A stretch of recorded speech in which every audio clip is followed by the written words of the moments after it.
Senator Ping Lacson nasa ating linya. Senator, magandang umaga. Si Joel Siweng po ito. Good morning, sir. Weng, Joel, magandang umaga sa atin lahat. Initially, ano ang plano? Ngayong si Saldico ay arrested na po, nandun daw, nakadetain sa Prague, sa Czech Republic at mukhang tinatrabaho na po ng Pilipinas na ito po ay maibalik po sa atin. Yeah, tama yon. Kasi since wala tayong extradition treaty with the Czech Republic, so deportation yan. Ang deportation kasi unilateral yan eh. Wala tayong papel doon. Kung i-deport siya ng Czech Republic sa Pilipinas, Opo, being an undocumented alien, nasa kanila yon. linawin natin, Senator Ping, meron ba tayong meron ba tayong extradition o wala sa Czech Republic? Wala. Kaya nga deportation eh. Pagka deportation proceedings, unilateral yon sa country kung saan siya nahuli. Hindi walang pakialam ang Pilipinas. Magre-request lang tayo through diplomatic channels. Yun ang isang approach, no? Okay. Doon na lang dadaanin. Pero wala tayong ang influence na magagamit lang doon through diplomatic means. Pero unilateral act ng Czech Republic yung pagde-deport sa kanya. Kung hindi lalabanan ni Saldico yung kanyang deportation, which I doubt, madadali kasi voluntary deportation na yon. Pero kung lalabanan niya, medyo long drawn legal battle yon. Kasi kung lalabanan niya, di ba? May due process yan. Maghintay na mag-decide na i-deport, saka pa lang na mapapasa kamay ng Pilipinas, ng government ng Pilipinas, si Saldico. Okay. Now, moving forward, pag nandito na siya, nasabi ko na kay Nimpa ito kahapon, Opo. na at first opportunity, iimbitahan siya ng Blue Ribbon Committee. Dahil nung January, pinadala namin siya, along with Orly Gutesa, ng show cause order. Kasi nung in-invite namin sila, hindi sila nakadalo. Pero dahil nga merong Supreme Court ruling tungkol sa due process, hindi po pwedeng agad-agad i-contempt mo kapag hindi dumalo sa pagdinig. Papadala mo ng show cause order muna. Mag-explain sila bakit hindi sila nakadalo. At kung hindi satisfactory yung explanation, saka pa lamang pwedeng i-cite for contempt. Ganun ang procedure. So nung nireview ko yung minutes, yung transcript ng Blue Ribbon Committee hearings, I think January 18 or January 19, nung question yung kanilang hindi pagdalo, natural kasi wala naman siya rito, Opo. pinadalan siya ng show cause order. Since then, wala pa nagiging action kasi nga wala siya rito. Okay. Pero ngayon, magkakaroon tayo ng opportunity na maambitahan siya, but of course, with leave of court. Yes. Kasi ang legal custody niya mapupunta sa Sandigan Bayan once na ma-deport siya rito sa atin. So magpapaalam tayo sa korte kung po pwede siyang padalawin sa Blue Ribbon Committee hearing. But nasabi ko na, hintayin ko muna ma-sponsor ko yung partial committee report bago ako magsagawa para magpatuloy yung pagdinig. Kapag na-sponsor ko na yung partial committee report at maski habang nagdidebate pa kami sa floor, nag-introduce ng amendments bago ma-adapt, pwede ko nang i-resume yung hearings, pwede ko nang pagsabay-sabayin yun. Ipatawag si Saldico, ipatawag yung mga Marines, mga ex-Marines na di umano, pati si Governor Chavit Singson. So pwede yun. O kaya pwedeng i-calibrate na one after the other. Pero mas maganda sa tingin ko na magkasabay na sa pagdinig yung mga ex-soldiers na sinasabing nag-deliver ng malay-maleta na 805 billion saka si Saldico. And kung posible, pati si Orly Gutesa. Kasi connected yung kanilang, connected kay Saldico, yung testimonya ng mga ex-soldiers at saka nitong si Saldico. Para magkaalaman na kung ano talaga yung totoo. Okay, ito lang.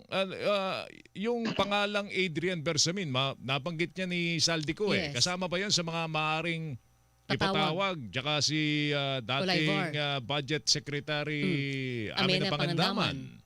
Yes, kasi alam mo, pagbanggit ni Saldico, kina Adrian Bersamin at saka kay dating Secretary Pangandaman, sa video wala sa record ng Blue Ribbon yun Yes. Kaya kung sa kanyang testimonya, mabanggit niya, patatawag natin sila.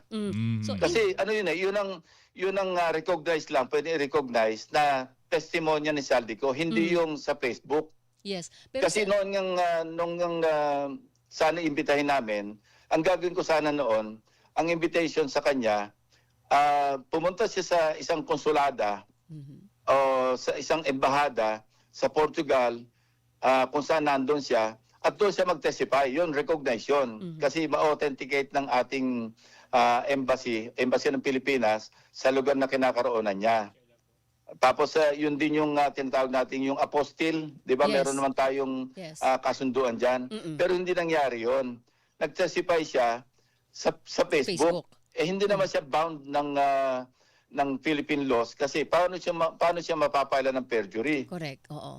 Wala namang saysay yung kanya sinasabi Yes.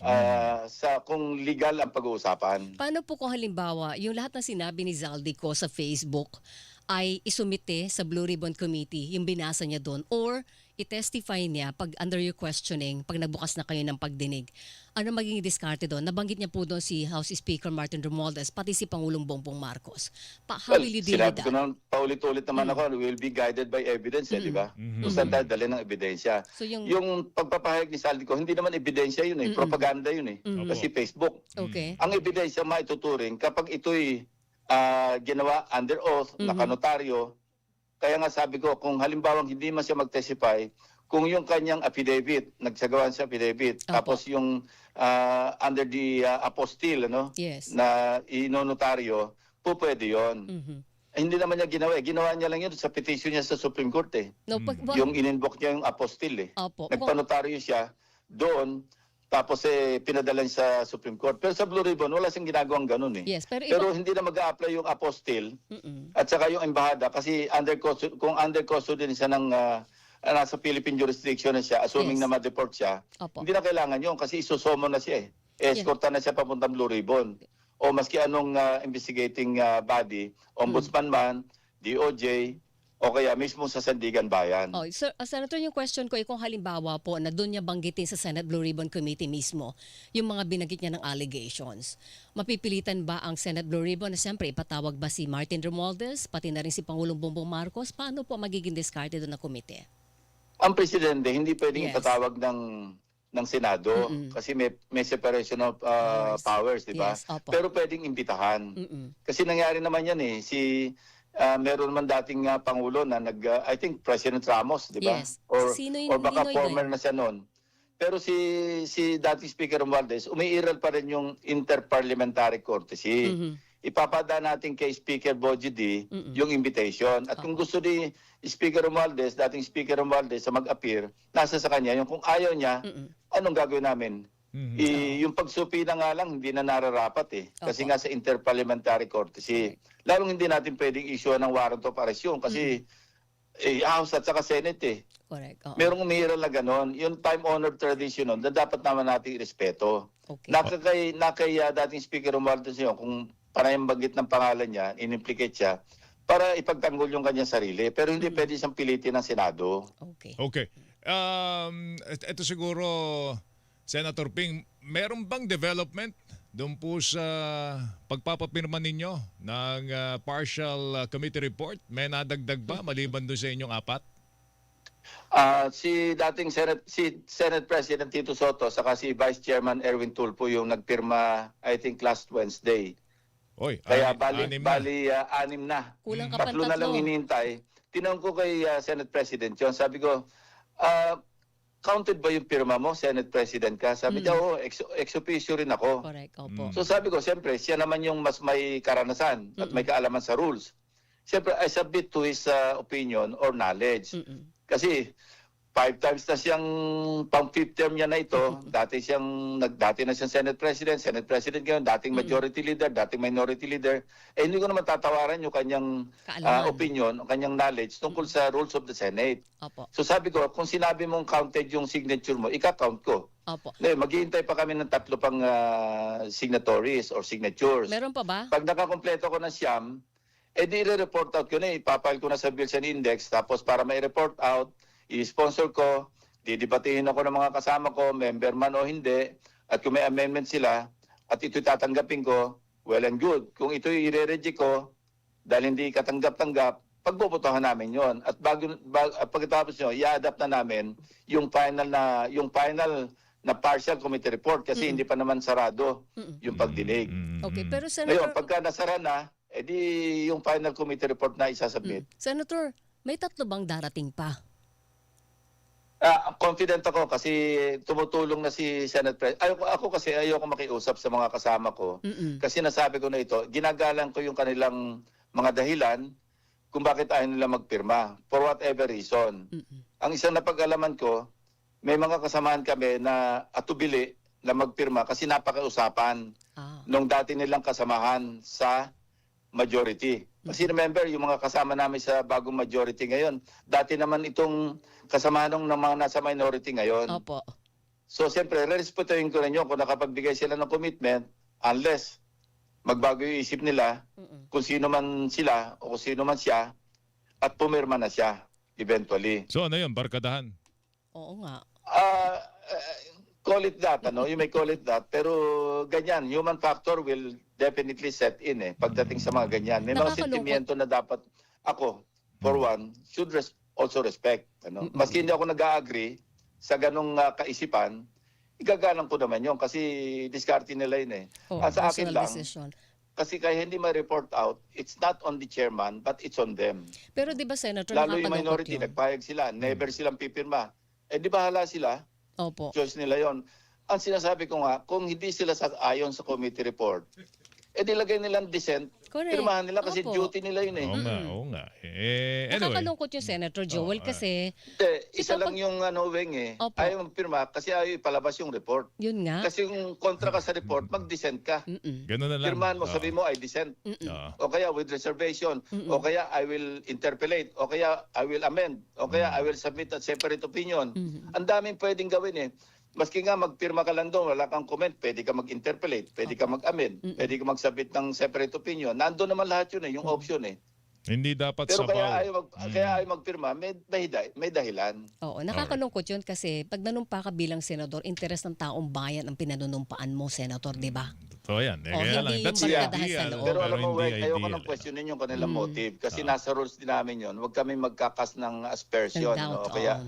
magko-question ng motive sa aming mga kasamahan. Kami Dapat na lang nga po. lang, Kami na lang nandito Kami sa na lang po situation magtatanong, na hindi opo. maiwasan, na hindi mapag-usapan yung motibo. Totoo Kami na lang naman, mag-question, Senator. Oo. Senador. Hindi na namin kayo ilalagay sa hot seat tungkol dyan. Pero ito lang, isang tanong na lang. Kasi si Ombudsman Remulla, sabi niya, may 26 na miyembro daw po ng Kamara, mga contractors. Ngayon pinapasa ilalim po sa Lifestyle check. sa lifestyle check. Kayo po kayo una naming naringgan po na 67 pala contractors Oo. diyan. Ngayon, 26. Anong initial reaction ninyo dito, Senator Ping? Totoo yun. Kaya lang, nung napag-usapan namin ni late Congressman Romy Acop yan, I think this was as early as 2022. Opo. Nung pagkatapos ng eleksyon ng 2022, nagkwentuhan lang kami, buhay-buhay. Hanggang sa, by the way question, sabi ko, balita ko, ang dami ng contractor dyan. Sabi niya, totoo yun. Sabi niya, ang huling count ko rito, 67 na Wow. Oh, dami. Ganon ang salita niya, pero hindi ko bihingi yung pangalan kasi hindi naman ako masyadong interesado noon. Iba naman yung topic namin noon. Parang by the way question nga lang yung sa akin. Opo. Parang out of curiosity kasi alam ko naman talaga may mga contractor. Saldico for one is already parang common or public knowledge na contractor, hindi ba? Doon naman siya nanggaling. Opo. So hindi ako interesado malaman yung mga pangalan, hindi ko natanong. Kaya yung mga nagtutwist na sinabi mo may 67 contractors but hindi mo pangalanan, paulit-ulit yung mga trolls Oo. na nagsasabing pangalanan ko daw. Sinabi ko na paulit-ulit, wala akong pangalan.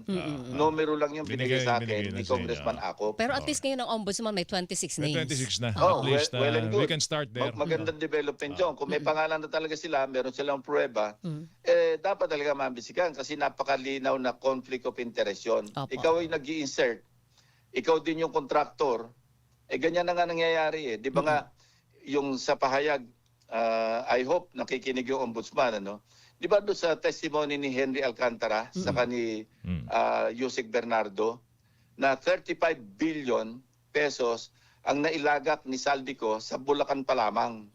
Wow. At katunayan, sinabi pa nga ni Alcantara na dahil sobra-sobra na lobo-lobo na sa Bulacan, pinagharap pa siya ng ibang probinsya. Lugar. Kaya umapaw na siya hanggang Tarlac. Kumontak siya ng mga district engineer doon na pwedeng paglagakan ng pondo kasi nga apaw na sa Bulacan, mahalata na. Imagine just one person o isang congressman maglalagay ng 35 billion sa Bulacan pa lamang. All right. Senate... Ang kaso ni Saldico, sa nauhan yun eh. Opo. Doon sa Oriental Mindoro pa lang yan, wala pa siyang kaso sa Bulacan. Opo. Kaya nga po. Mga projects. Ang dami ring ghost doon, di ba? Nailabas ko sa aking Yes. 2 privilege speeches. Katakot-takot din yung ghost project sa Bulacan. Okay. Senator Ping, salamat sa oras ha. Mag-ingat ka. Thank you. Always, sir. Yeah, Thank thank you. you. Good morning. Si Senate President Pro Tempore Panfilo Lacson, mga kapuso.